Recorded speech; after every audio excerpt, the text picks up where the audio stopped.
This week on Bazar Buzz, we show you the new E-Edition from Mercedes-Benz stable. Exclusive interview with Gunter Butschek, MD and CEO Tata Motors. And a unique chase sequence where Jaguar XJ battles it out against a technologically advanced drone.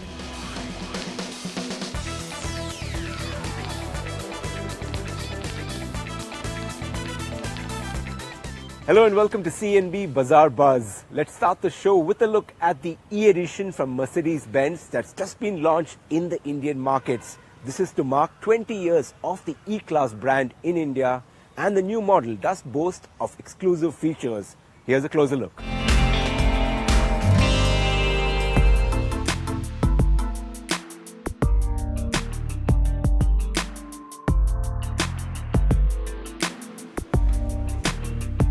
There are important models and then there are the really critical ones. For Mercedes-Benz, the E-Class is both.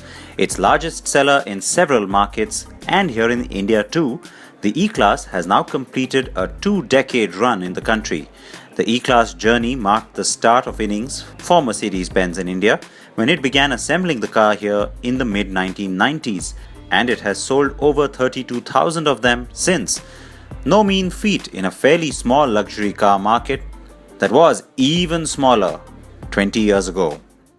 Now these are like legendary, iconic models the world over. A car like the E-Class, it's nice to have a legacy for it in India too. So yes, 20 years of it is pretty special. It does of course go back to the car that first carried the E-Class tag, not just here but everywhere, the W124. And this was still very early days for Mercedes-Benz in India. It used to, of course, be the old Tata plant from where these cars used to be made and rolled out. They sold very few numbers back then. But when you look at that car, you instantly think Mercedes-Benz. That's the car that defined in many ways what the brand was all about and, of course, what the E-Class was all about too. Next up, you got this car which arrived in 1997. It came soon after that one because, of course, the W124 had already been in global production for some time. So it was time for the generation change. And that's when the internal code switched from 124 to W210. So the 210, revolutionary in many ways because it shocked critics and fans all over the world for splitting out the headlamp into two separate units. And I still remember way back then, I wasn't still driving, but there used to be a tagline globally that said, "Look at Mercedes-Benz with new eyes," and it was a nice pun. That twin headlamp look is something that's kind of stayed with the brand in many ways because when you got the W211, it maintained that look. Remember, the C-Class also went into this twin circular headlamp configuration, but let me not digress. And with that, you also started to see the definition of the hood line getting more and more accentuated and pronounced. This car was almost the mainstay of the Mercedes-Benz story in India for the longest time, ever since it arrived in 2002. In 2009 is when we got the current generation car, the W212.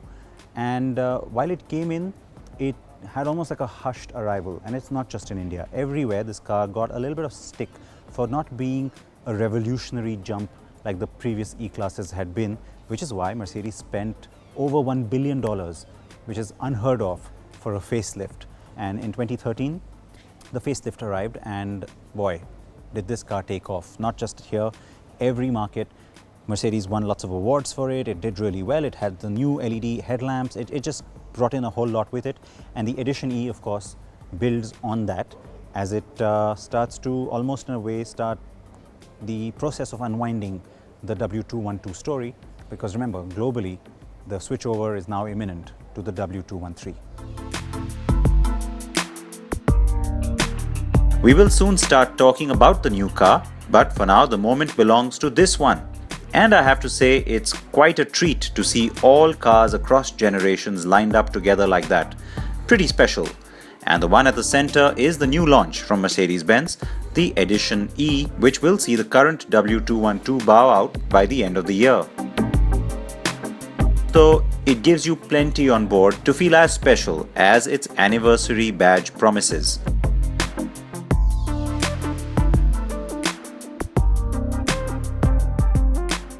Now it's typical with any model when it's at the end of its life cycle for it to sort of peter out in terms of sales. You wait for all those units to get sold off, then the new one arrives.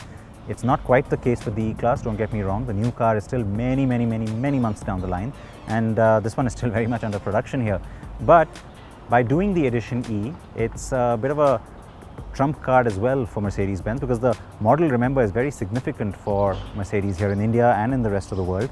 It is the volumes driver, and by doing the Edition E, you get a fully loaded car, one that's still very contemporary and good looking, stands fairly well with its rivals too, and that's fairly competitively priced as well. So the idea is to almost sort of give it a big bang send off, rather than, like I said, wait for it to just trickle out or just slowly go into a phase out mode. So the Edition E will do fairly well, I think, because it is like a new car in that sense. It's coming through with a fair number of new features too. Let's take you through them.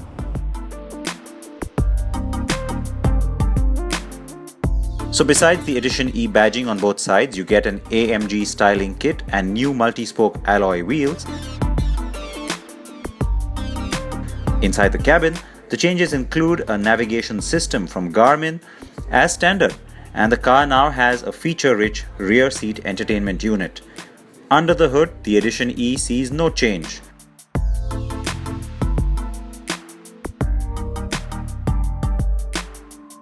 The E200 gets the 2-litre inline petrol engine that churns out a maximum power of 184 bhp and develops peak torque of 300 Nm. The E250 has the 2.2-litre diesel engine. This makes 240 bhp and 500 Nm of torque. And the top spec E350 gets the 3-litre diesel with 265 bhp and 620 Nm. All three variants come mated to a 7-speed automatic gearbox that sends power to the rear wheels. Now there's a feature that's been carried over from the S-Class that's a nice addition to the E. All you need for it is to have the key with you. It could be in your pocket. I could be carrying a lot of things in both hands, and all I need to do is just run my leg under the bumper. The boot pops open, so you can drop what you are carrying, and while of course there's a button here to close the boot, you can also just simply run your leg underneath the bumper again, maybe this way, yes, and voila, it closes as well. So it's nice, it's a little bit of a gimmick, but it can actually come in pretty handy, and it's certainly an all-new feature for the E-Class. Finally, the prices. The car starts at 48,60,000 rupees for the E200 petrol. The diesel-powered E250 and E350 CDI have been priced at 50,70,000 and 60,61,000 respectively. All prices are ex-showroom Delhi.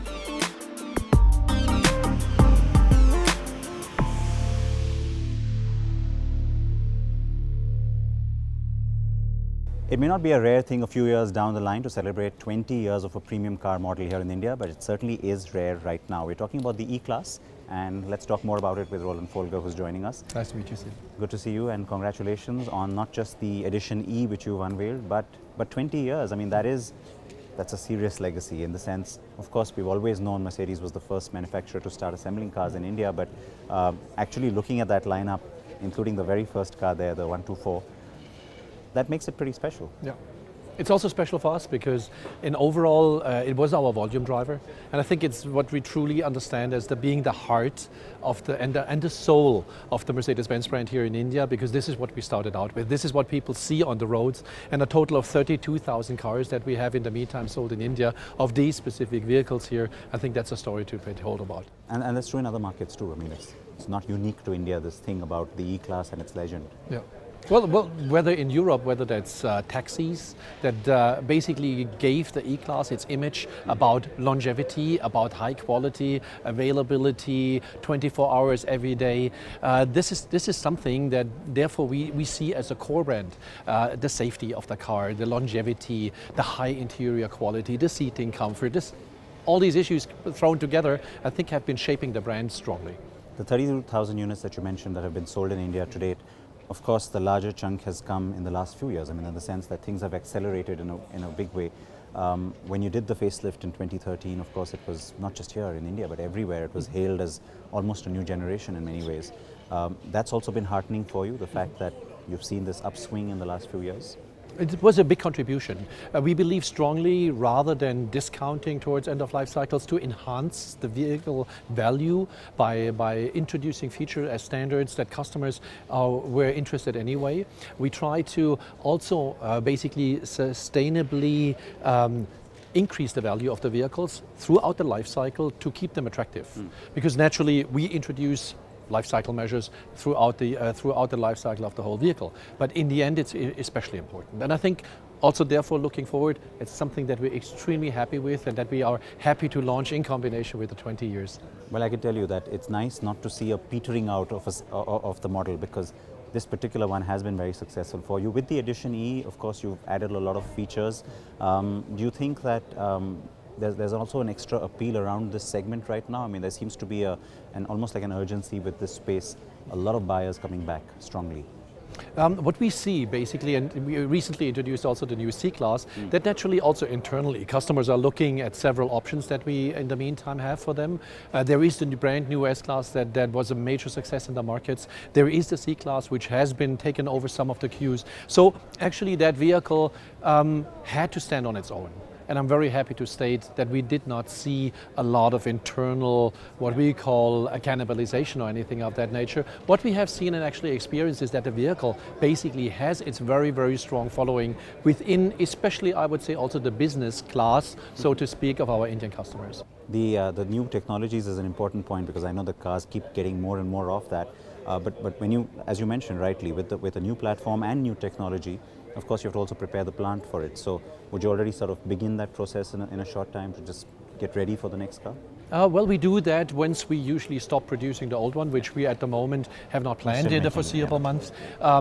We now are gauging the market, and of course this is an important part for us to gauge also the interest and the acceptance of that vehicle, and we will continue to produce as long as we possibly can, because it also keeps us stable in the marketplace. And customers are realizing that these old, perceived by some as old and outgoing vehicles, are actually the ones that have the highest quality level after being in production for 7 years. And with all these incremental improvement that we do year by year, what you see here is basically one of the next classics that we will be looking back hopefully in 20 years again and say, this is the lineup of vehicles that we have been doing here for 40 years. Okay, one last question, and I think I know the answer to this question already, but quite a lineup of cars here. I know which is my favorite. Which is your favorite? My favorite is traditionally always the one that we just launched, because so much has gone into that. In this case, there's a but. Yes, and the but is what I just wanted to get to. Actually, for me, the most interesting vehicle is then usually always the one that we had around the longest, because these vehicles you still see on the road. These vehicles still make their mark out there, and none of the customers that we have talked to, and it was very difficult to find one who was even trying to part with it, but these vehicles are highly sought after. They're usually passed on through the families and kept, and these are some of the vehicles that, by the mere fact that they've been surviving into very, very strenuous market and road conditions for so long, in itself are a statement. And to drive around with a vehicle like that, and there is a convertible version of this one available in Germany, which I'm looking at the moment, that is something to behold. I must tell you that the first Mercedes-Benz that I ever drove was a 124. So which is why for me that is special. And on the GLA Adventure now we've seen a lot of these taxis in Morocco, and we've come across a lot of old 124s. So very grand old car, and very fitting to, I suppose, end there. Thank you for speaking to us. Thank you very much for coming. And congrats again. Thank you so much. Coming up after the break, we bring you glimpses of the Tata Prima Truck Challenge, and Siddharth answers your queries on your car and bike related queries. Stay tuned to CNB Bazaar Buzz.